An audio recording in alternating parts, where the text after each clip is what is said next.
Hey guys, welcome back to another review. This time I'm going to be reviewing the show that happened on January 11th, 2020 in Osaka for the night show. They had two shows that day, one for the day and one for the night. This is going to be covering the night part of that. Now, I wasn't able to record super early in the morning because I was super tired and I wanted to sleep in. So I have my fan on here. I don't know what I'm going to do to combat this fan problem. I don't know if I'm going to just leave it in or try to do noise reduction, but the noise reduction makes my voice sound really weird. Or maybe I'll just try to find some kind of free copyright music to put in the background to maybe counterbalance it. Who knows? Well, we'll see when I upload it. Moving on to the first match, just going right into it because these have been getting really long. My last one was over an hour. The first match was Konami versus Itsuki Hoshino. According to them, this is the first time these two have met in a singles match. Something that Itsuki said in her pre-match promo kind of made me really happy because it proves a theory that I kind of had lately, was that I feel like Konami's new gimmick was that she was being kind of lewd or like sexual, you know, like adult themed. And I didn't really have any proof of that because the things that she said didn't technically say anything like that, but it was just the way that she was saying it and kind of the implication behind the translations. That's what it felt like. But in her pre-match promo, she basically said that Konami was being lewd and obscene lately. I think she said lewd, or maybe no, I think she said obscene. I feel like that was kind of, you know, giving me the go ahead to go on with that theory that she's kind of turned into this creepy adult-themed wrestler, you know, without being, like, physically like that, like Sumire. Something I noticed is, I noticed a little while ago that Itsuki's entrance theme kind of changed, but I didn't know if maybe it was just a random idol song or what. I didn't know if it was maybe her singing or whatnot, but in this show, she started the match, or her entrance, by singing her entrance theme and doing like a little performance. And it's funny because she didn't really look too nervous at all while doing the singing, but as soon as the singing was over, she turned right back into her nervousness. It's very adorable and endearing, I gotta say. The match started, and I didn't know what to expect out of this because Itsuki hasn't really been impressing me lately, but she went for the takedown, like an MMA takedown against Konami. It was very impressive. She was very quick with it. It was very nice to see. I'm glad that she's, you know, improving, even if it is a little by little. But the most important thing to take out of this match is that Itsuki did so much better in this match than she has been doing lately. And it really makes me happy because I was a little worried about her. I thought maybe the nerves would be a little too much for her, but no. She went and just did really good in this match against Konami, which, you know, isn't that hard to do because Konami is amazing, but let's not take anything away from Itsuki here. Something that I have been noticing lately is that Konami needs a new belt. The belt that's on her gear always comes undone pretty much like every match. By the end of it, it's just kind of hanging open. It's very distracting. It doesn't affect the match in any way, and she doesn't even, like, consider it during the match, which is great. So it's not that distracting. It's just something that I've been noticing, and I've been wondering if maybe she should probably get that fixed. So the match ended with a Northern Lights suplex by Konami, pinning Itsuki Hoshino in 6 minutes and 48 seconds. This was no surprise. We all knew Konami was going to win this. There was literally 0% chance that Itsuki was winning this, but I still think that she did a really good performance, and that it needs to be, you know, celebrated. She's very new, and she seems to have problem with nerves. So I was wondering how that was going to affect her, but she really did great here. I decided to give this one a thumbs up. Looking through my match notes here, it looks like I didn't rate any other match except this one. So sorry about that. I'm just not very good at rating things. I just say if I like it or not, you know. I think that's what I'm just going to do for now on. I think I'm going to say, yeah, I like this match, or yeah, I didn't like this match. So moving on to the second match, we have another match from the High Speed Grand Prix. This time it's Azumi versus Death Yamasan. Before the match even started, I was very curious on who was going to win this one. And if I had to guess at the time, I would say probably Azumi, because Azumi does have precedence of beating Death. Even though Death is kind of super, like she has grown much higher on the card lately, she still is susceptible to Azumi. And I thought that, because my theory is that Starlight Kid and Azumi are going to be meeting in the finals. And I mean, if both of them lost their first matches, it probably wouldn't look that good. So something I want to point out is that usually before the match starts, when like her opponent's coming out or the lights go off for the match waiting, someone will like shout out to Death, and Death will just scream like "Death" like back at him, and it's hilarious because it just kind of comes out of nowhere. You're just sitting there watching it, waiting for the match to start, and all of a sudden you hear her yell "Death." You know, it's so hilarious. I'm so glad that she created this gimmick. She's really created something special here, and I'm proud of her. I mean, she went from this kind of like veteran who's putting over the younger kids to, you know, a top player again, and that's impressive. That's worth celebrating, in my opinion. I've noticed when Azumi was coming out, I got really interested because I was like, whoa, her nervous tick is gone. She's not playing with her mask constantly. But then when she was in the corner, she was constantly playing with her hair, which is her other nervous tick when she's not wearing a mask. So it was funny because I thought maybe she had gotten over it, but nope, she's still just as nervous as she always is. The only thing that I wrote down here from the match itself was that this was the best La Mystica yet, and the La Mystica is when Azumi does that, I was calling it the tilt-a-whirl armbar takedown, but I guess the official name is the La Mystica. This one was literally the best one she's done so far. It was so amazing. I recommend watching this match just to see that. That's how freaking amazing it was. But the match ended with Azumi pinning Death in 44 seconds with the Azumi Sushi. Now, for all of you people online who were trying to tell me that it was probably just a mistranslation and that it was the Azumi roll, are wrong. Because not only did they use that on the title card for the match after she won, the English Stardom account tweeted out that she won with the Azumi Sushi. So the move is called the Azumi Sushi, whether you like it or not. Alright? So moving on to the third match, we have Saya Kamitani versus Kagetsu. This was going to be very interesting because Kamitani is kind of like Utami in a sense that she started off a lot better than most of the rookies do. Like she started off in a completely different way than Utami did. Utami just kind of came in like a wrecking ball, but Saya was still a rookie, you know, like she still felt like a rookie. She just felt like she was better than the other rookies, and that was it.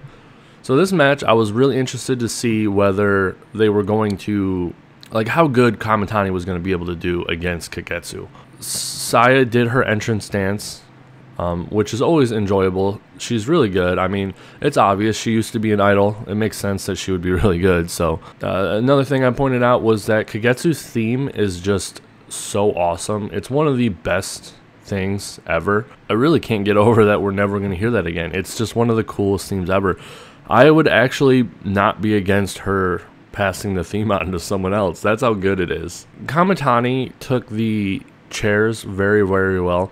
Something that you guys might not know about me is that anytime someone gets thrown into the chairs, I always check to see how they take it and how good it looks. I think it's a representation of how much they're willing to put their body on the line to make something look good. If they kind of baby it, which I don't blame them. Like, I'm not saying that they're a bad wrestler if they baby it, but if they kind of baby it, in my head, I'm kind of like putting them in a category like, okay, they're really not willing to go crazy for a match, you know. But if they take it really well, you know, they kind of go into the other category where, hey, they're willing to do what needs to be done to put on a great performance and make things look good.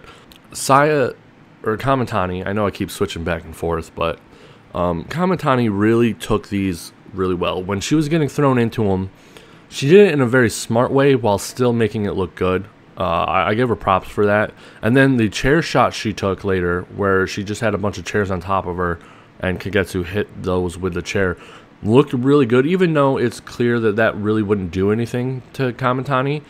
Her scream was perfectly placed and made it seem like murder. So it was very, very good. There was a very funny spot where Daichi started cheering on Kamitani to beat up Kagetsu after the water spot, and it was just hilarious. So basically, Kagetsu, as you guys know, she does this water spot where she spits water into people's face. And after that, she will usually spit it into Daichi's face or the ref, whoever the ref is at the time. It's usually Daichi, but it doesn't have to be.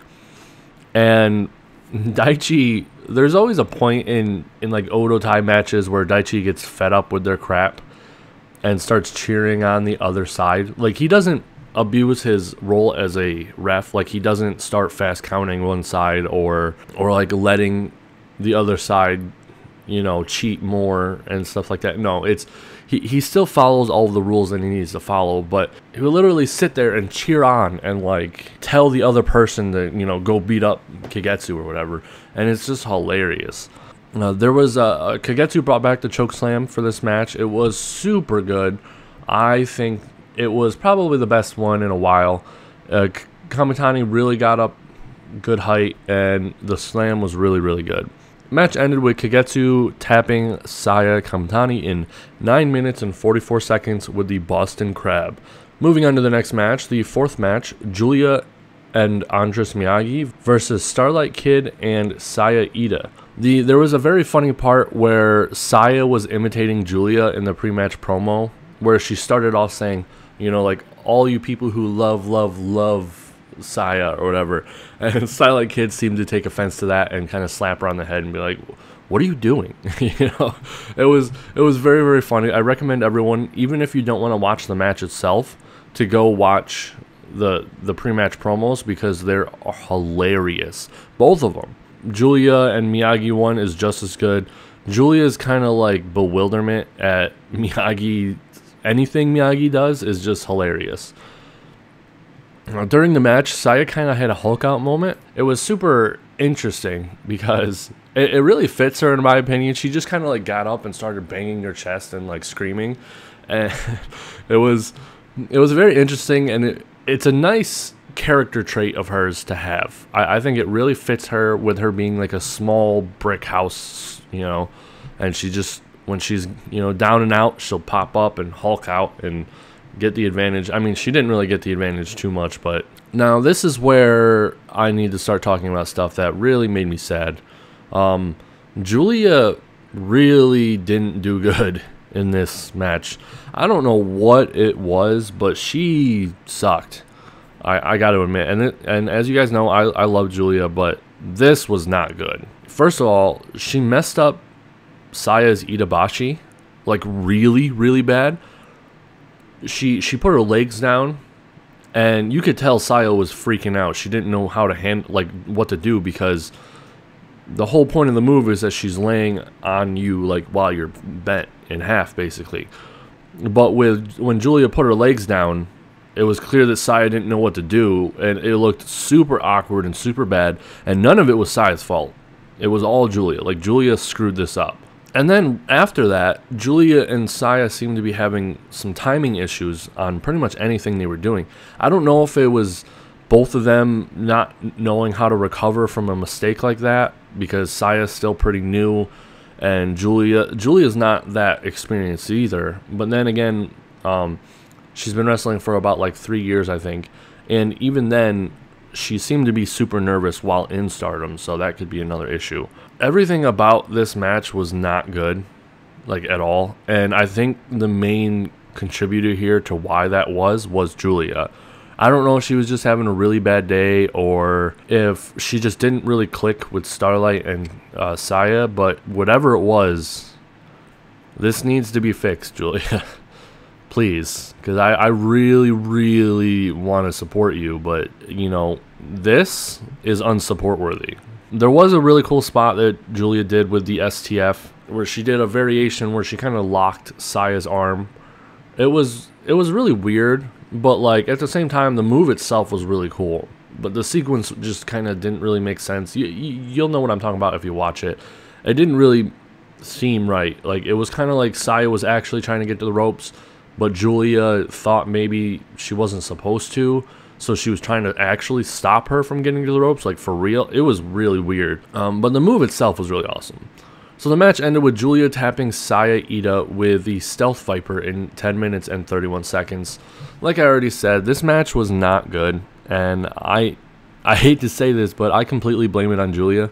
Everyone else did really good, but Julia just seemed really out of it. I don't know if she was just nervous about something or what, but who knows. So moving on to the next match so I could stop being depressed. The fifth match is Hana Kimura, Jungle Kyona, and Layla Hirsch versus Saki Kashima, Jamie Hayter, and Zoe Sky. There were some pretty interesting things. For example, the Odo Tai pre-match promo. It was funny that Jamie did all the talking, and Saki didn't really seem like she knew what she was saying. She was just kind of bobbing her head and agreeing, kind of like the gimmick that Sumire does with the foreigners. Zoe still isn't really standing out too much when it comes to being a part of the team.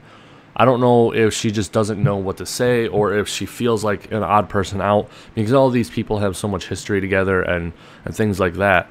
But Zoe doesn't, so maybe she just doesn't know when to jump in or when to say things, or And then for the TCS pre-match promo, because apparently I guess Layla is a TCS member at this point. I'm not sure. Layla was completely lost during the pre-match promo. Hana and Jungle were just kind of talking to each other the whole time, in Japanese. And Layla just kind of stood there, like not knowing what was going on, and was like, I don't know if this is intentional or not. It didn't really seem intentional, but if it was, that good job on them, because they did really good acting. But it did kind of seem like Hana and Jungle just kind of forgot that there was a foreigner there, and didn't know that they didn't know what they were saying. So hopefully that was all planned, because as you guys know, I've kind of pointed this out a little bit, but it seemed like the foreigners this time aren't really getting too much support and or help from the Stardom people when it comes to the whole language barrier.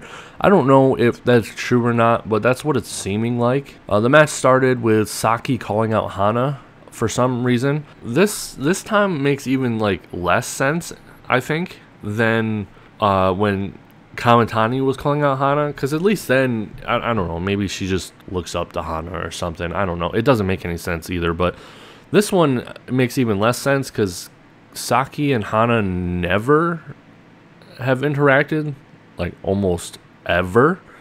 I can't even think of a time when they would have interacted. I mean, Saki didn't start feuding with Odo Tai members until after Hana had left. Before then, Saki was just kind of doing nothing. So, I don't know. Maybe it's just because Hana's the leader of TCS and everyone wants a piece of the leader. It just doesn't make sense to me. I mean, I guess there is that Saki had pinned Hana in 8 seconds during the 5-star, but that doesn't make sense either, because you would think Hana would want to be the one calling out Saki, not the other way around. Looks like Saki took Sumire's spot in getting hit with the stretchy tape thing. This is most likely just because Sumire is out with the flu or anything, or something like that. I'm hoping that that's the case, because Saki seems to be taking on a lot of characteristics of Sumire, and I really don't want her to just become like a Sumire clone.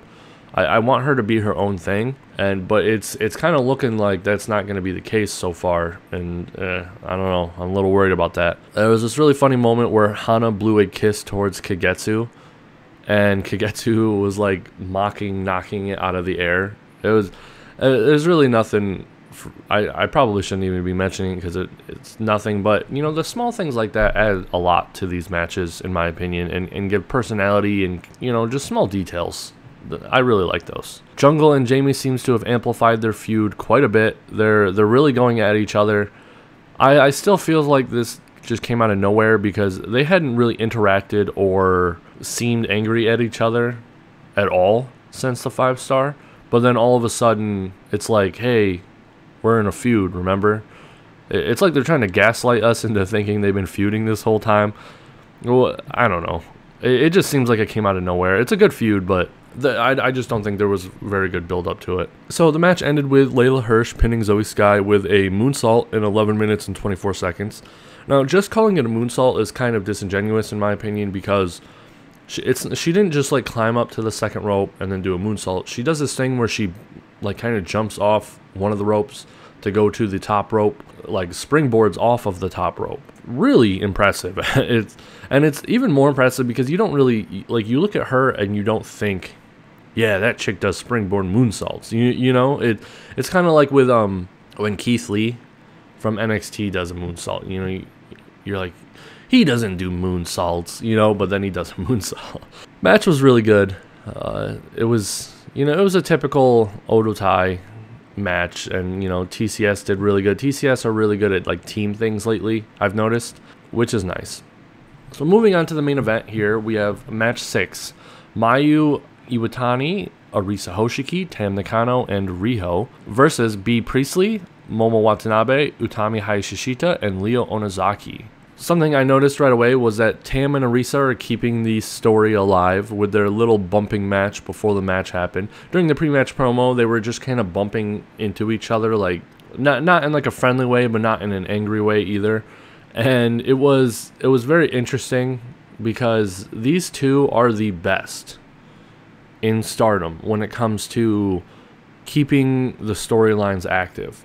Every single thing that they're doing is usually to help progress some kind of storyline, whether it be Tam and Arisa not liking each other, or, you know, like Tam being obsessed with Mayu and Stars. You know, these two are definitely the best in Stardom for that. I feel like a lot of the other ones are just so focused on putting on good matches that they might not always remember that they're supposed to be progressing some kind of story. But Tam and Arisa seem to never have any problem with that, and it's very nice to see. Something I really want to say is that Arisa needs to lose that white belt soon, like really soon.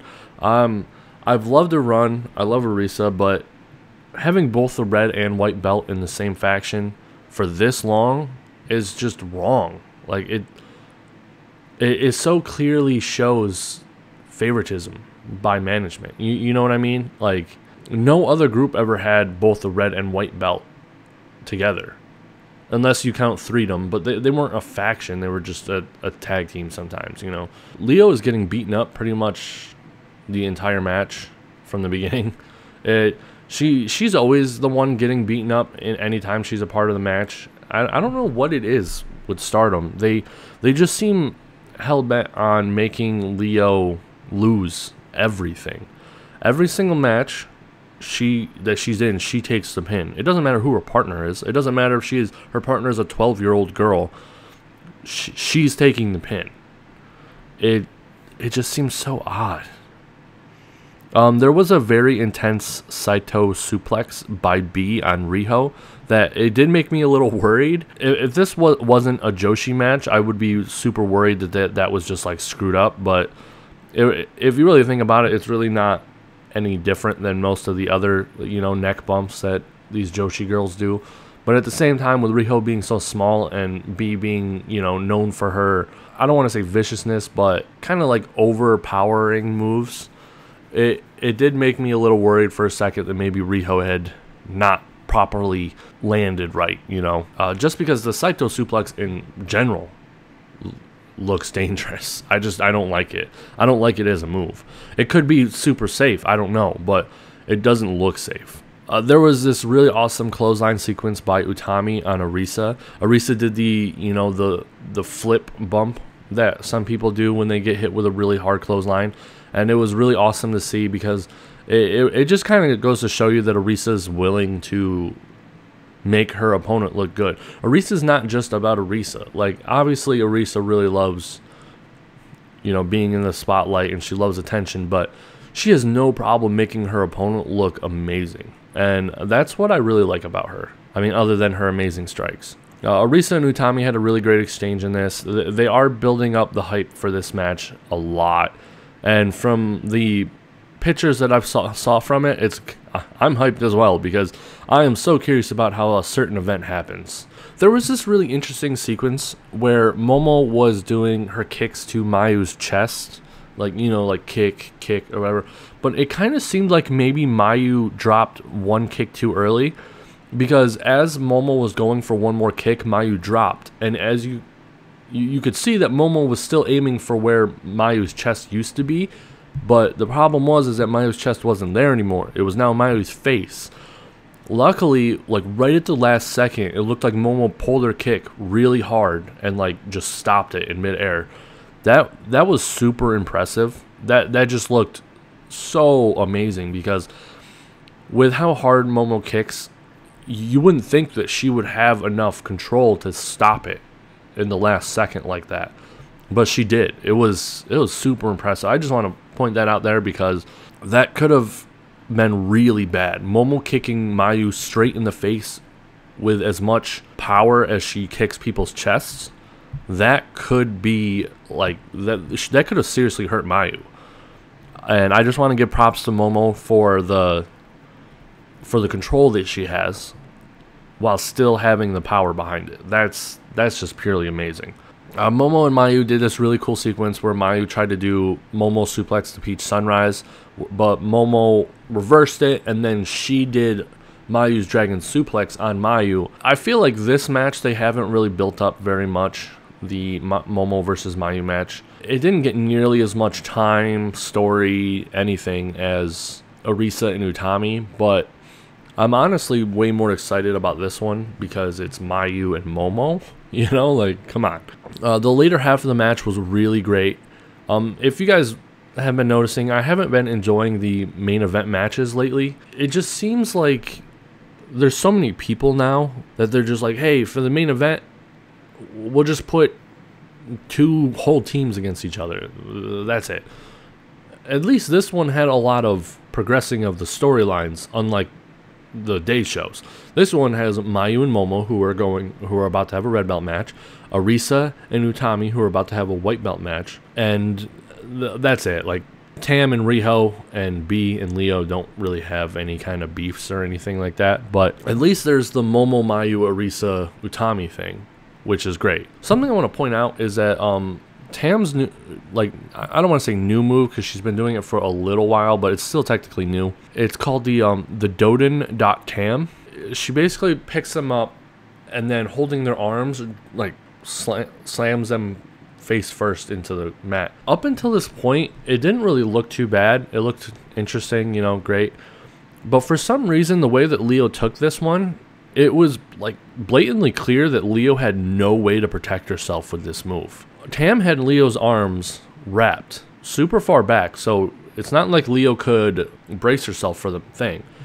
All she could do is lift her head back, like up and back, and then just get slammed on the mat on her front section. It looked really brutal. Like, it looked like a move that could end the match. I just wanted to point that out because I don't know if maybe there is some way for Leo to defend herself, or if maybe the way Tam did it that time wasn't as good for her opponent. You know how, like, back in the day, people used to say that there was a time period where Triple H's pedigrees were a lot more jerkish. Like, he would actually hold the arms the whole time and not let them, like, brace themselves.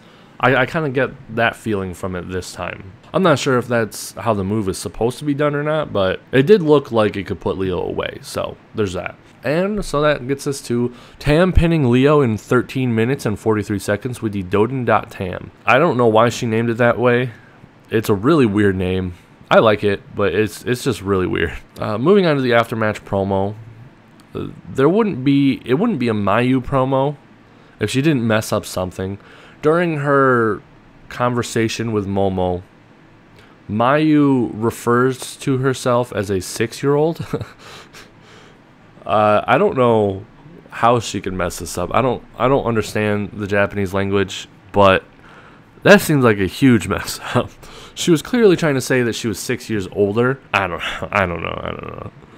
One of the more important aspects from this match, though, is that afterwards, Kagetsu sets up her last match of her Stardom career. For her last Stardom match, she wants to team with Mayu Iwatani versus Momo Watanabe and Jungle Kyona.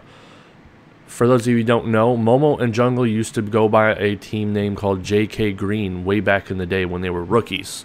They were very close. They had a name for their tag team. They were very, like, good friends. they just have a lot of history together, and I don't know why, but people seem to really love putting these two back together just for their retirements. Because if you remember, Hiromi's retirement was against J.K. Green as well, Momo and Jungle. That one made a little bit more sense since Hiromi used to be in a triple team, like a kind of a unit called the Rookies with them. But this one, I'm not really sure what Kagetsu's thought process was with this. Maybe she just wants all of the top people, you know, like maybe she sees Momo and Jungle as the true leaders of Stardom with Mayu, you know, and that's how she wants it, her last match to go out. I don't really understand the full reasoning on why she picked Momo and Jungle, but I'm not going to complain because it was an amazing choice. I am super happy she did. It's going to be an absolute banger of a match, like for sure. All right, well there you have it. That's the night show. I'm just after this I'm getting ready to watch the next show that I need to watch, and then I will record the review on that one as well. I have today and tomorrow off, so I plan on getting like at least 2 reviews out, if not 3. It sucks because I have these games that I just got that I really want to play, but I'm falling behind. So, alright, bye.